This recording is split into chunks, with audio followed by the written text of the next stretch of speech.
was an amazing episode of the Grey Man Hallow, episode 3.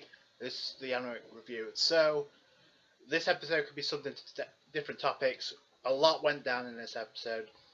The beginning portion of this episode was the development of Timothy and his innocence abilities, and the second part of the episode we actually got introduced to some other characters. We've seen some of the top tier, the crow dudes, the crow level exorcists appear. But let's start off with the at the beginning of this episode. We see Timothy having a flashback of him at the orphanage. The reason why he went around possessing like thieves and that was because of the orphanage was a financial problem, so he couldn't keep the orphanage up. So that's why Timothy went around fucking around with a lot of thieves and going around stealing jewels and that. So, but then we get to flashback when Alan's like pretty much lecturing him about how he was a child and all that, and then Timothy realizes what he was doing was like completely fucked up, because he was like manipulating other people like in the same way that his dad was. So he comes to realization, and then he wants to help out the Amelia. So, and by the way, both of them join the spoiler alert, but both of them join the Black Order at the end. Well, Amelia says as soon as she's leaving the hospital, she's going to join Timothy in the Black Order, so she can keep an eye on him, which I thought was pretty cool. So we got two new characters into the Black Order. Basically, Timothy though, we are introduced to his abilities and what they are, and we already knew what they kind of were, but we get him in more detail to the point where he can possess Akuma, different Akuma, but he can, by the looks of it, and he's got a lot to learn, and that's why being in the Black Order is going to learn to master his abilities. He can only possess level 2 Akuma and below. He can't possess. He tried to possess a level 3. That didn't work. He's obviously got to train more before he can manipulate those types of ability. And his innocence, he's got to get to know a lot better as well, so he can have like a proper connection, like kind of like Alan does with his crown clown. So maybe when it awakens, he's gonna, because I kind of like he has to work for it. Otherwise, that power would be broken as fuck if he can just manipulate everyone. But he could, yeah, that Timothy actually put in the work, but it didn't last long, because the level 3 Akuma was like the limit to where he can possess somebody. And then we get to see Alan and Kanda still struggling against the level 4 Akuma. And then at the second part of the episode, we get to see Reeve and appear with the Crow Exorcist, or the Crow level Exorcist, depending on how you want to call it.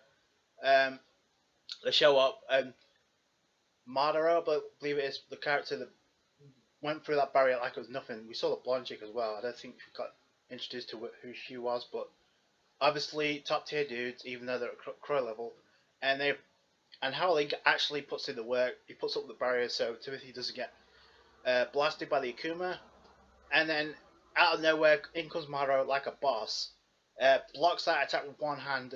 I believe, yeah, level 3 Akuma is attacked with one hand.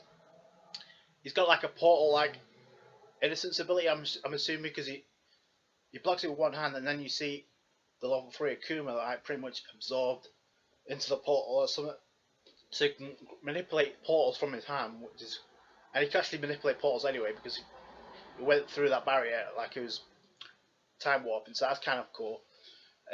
Obviously a beast member of the Black Order.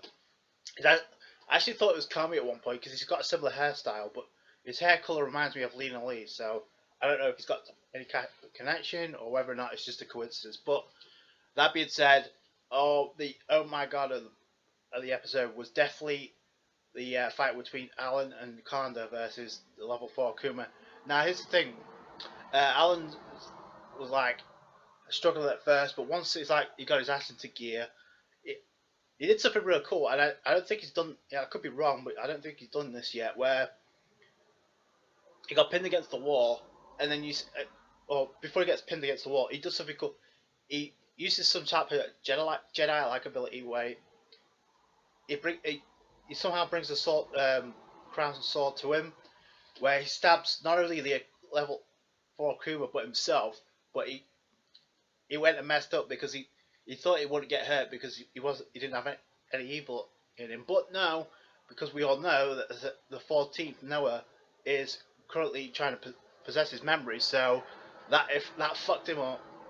And probably one of the badass moments of the entire series so far was when Al went completely nuts, and then that split second where the split personality kicked in, where you see the eyes of the 14th, I guess, because he had that unbelievable look, and then boom, we get to see cameo shots of the other Noah clan, which is good, which is good, and some of the Noah clans we haven't seen yet, and I believe are in the opening, so that's interesting.